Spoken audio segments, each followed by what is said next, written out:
I think there are a lot of commonalities and common traits between our top achievers and perhaps someone who maybe just, replaces their income.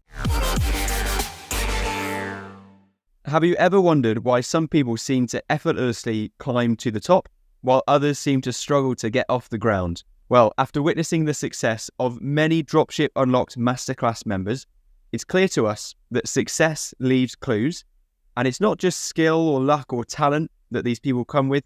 In fact, it's a mindset and a series of actions that anyone can adopt. So if you've ever felt stuck and you don't know how to make your business aspirations come to life, well, this is the episode for you today. So Lewis, let's kick things off with the mindset that our top achievers seem to have. What do you see in common about the mindset of our top achievers?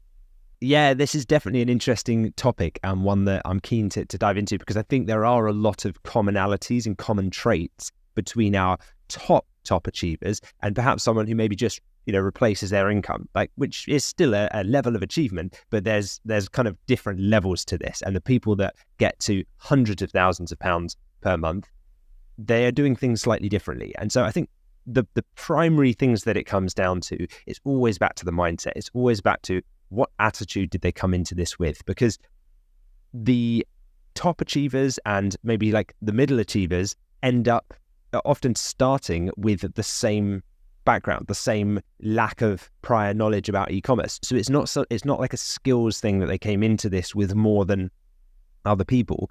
But the thing that is different is how they approach it in terms of how they see challenges as opportunities, not setbacks. The growth mindset that we've talked about in previous episodes. They view the challenges that they come up against like puzzles to be solved, not roadblocks. And that's important because they enjoy the process of then solving those puzzles. And I think that's one of the biggest skills or hacks or secrets to being successful in any venture, is if you can enjoy the journey and the process and really embrace that and enjoy the build. Like I know I love the build and the challenge of growing a business, then that can become amazing because you're not just slogging away so that you eventually get an end result and can get to this mythical mirage of a destination that actually never exists, because you're just always on a journey. So I remember with my very first store, I started an e-commerce store and I wanted to sell these organic like beeswax candles, or I think it was actually soy wax. I think beeswax was so expensive we said, okay, we'll do soy wax instead. It was like eco-friendly, nice candles, and we thought there'd be a great market for it. So I was really excited about it. And, I'd never run a business before, no idea, still working my job. And I had this vision of what I wanted the business to be like.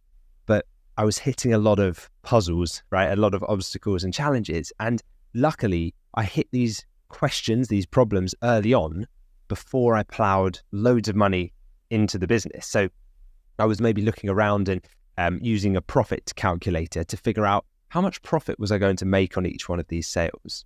And with that amount of profit, how much could I then acquire sales for once I've accounted for the VAT, once I've then paid the ad acquisition cost on the ad channels.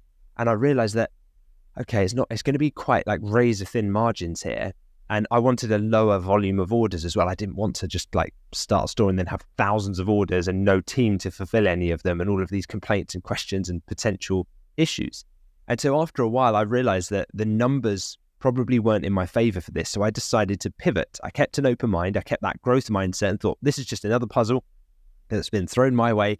And I'm going to keep my enthusiasm high for e-commerce and building a brand. But instead, I'm going to pivot and actually sell higher ticket, higher profit, low maintenance items. So think things like high-end furniture or outdoor kitchens and grills, or things like luxury kitchen, bathroom fixtures, stuff that could be products upwards of £1,000, £2,000, where maybe one sale per day nets you £600 in profit.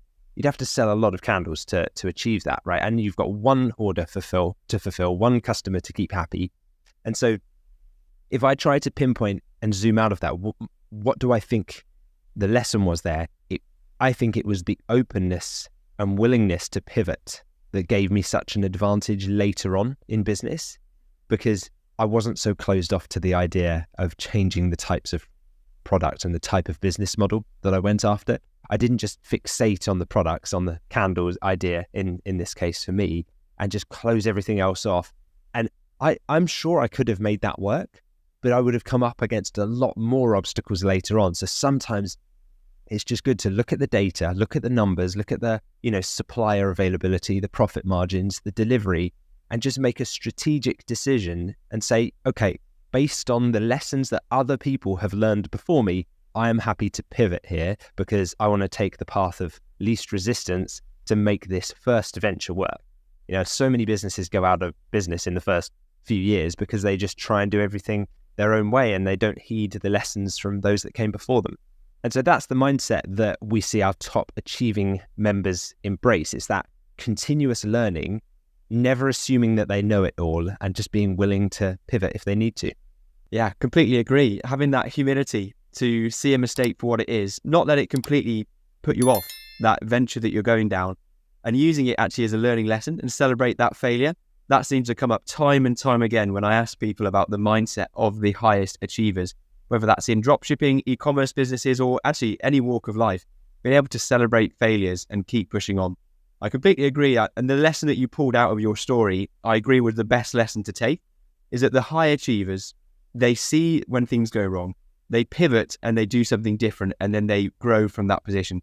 Other people that aren't so successful, or maybe it takes them longer, is they see a failure happen and then they write things off, or they catastrophize that whole event being something that they can't ever recover from. And now you've gone on to do £5 million almost of sales with your e-commerce store. So if you'd never have learned that lesson, you would have never got to the position you're at now. I'm so glad you brought that out as the lesson that you pulled out of that whole sort of that event that happened for you. Yeah, exactly. I think the other thing that I noticed that's a common trait is resilience.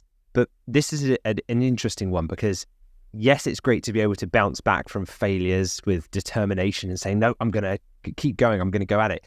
But if you hit a wall, don't just keep charging at the same wall. See if there's a way over the wall. See if there's a path around it. See if there's a tunnel under it. Like, figure out your way past that obstacle. And it doesn't just have to be, no, I'm going to just do this until I go broke and go bankrupt and keep plowing money into it because I'm going to make it work. Like, there's no pride in doing that. There's no benefit to doing that necessarily. So the flexibility and adaptability in mindset are two traits that serve our most successful members very well, but also being willing to change your mind when presented with new evidence is key as well. So yes, you have to be resilient, but you can be resilient in terms of the whole business model. So like for me, I said, I still want to make e-commerce work and I still want to build a brand, but I didn't fixate on the products that I thought, actually, this is going to cause me a lot of problems, be very unprofitable, like very low profit, and just potentially cause a lot more headaches further down the line. So as always, this stuff often comes back to mindset when you ask, like, what are the secrets? They're not doing anything. They're not using any hidden apps that you don't know about or putting any clever code on their website that suddenly makes them successful. It's all to do with the mindset, because remember, they came in with exactly the same as maybe the people that just do moderately well and just replace their basic income, which for some people that's okay. I'm not saying that's not a admirable goal, but for some people they realize they can take it a lot further. And so yeah, if you love talk about mindsets, if you want to dive deeper into our thoughts on how important it is to develop a growth mindset, then check out episode 7 of the Dropship Unlocked podcast, where we discuss the 7 mindset shifts that will change your life forever. That was a great conversation. And I think it's so empowering that we talk about mindset straight away as the main reason why we see the top achievers achieve what they do, because it's something that people can adopt. It's not like they have this innate talent or they've got some advantage that others can't have. With mindset, absolutely everyone will come in with a different mindset, but you can switch the mindset that you have. You can learn to develop an entrepreneur's mindset so that when you have any obstacles, your mindset will kick in and know that that is a learning opportunity that you can learn from. So it's empowering. It's not something that you should take any power away from anyone. That's why I believe that these habits and this mindset that we're talking about today can be adopted by anyone so that they can achieve exactly what our top achievers have achieved as well.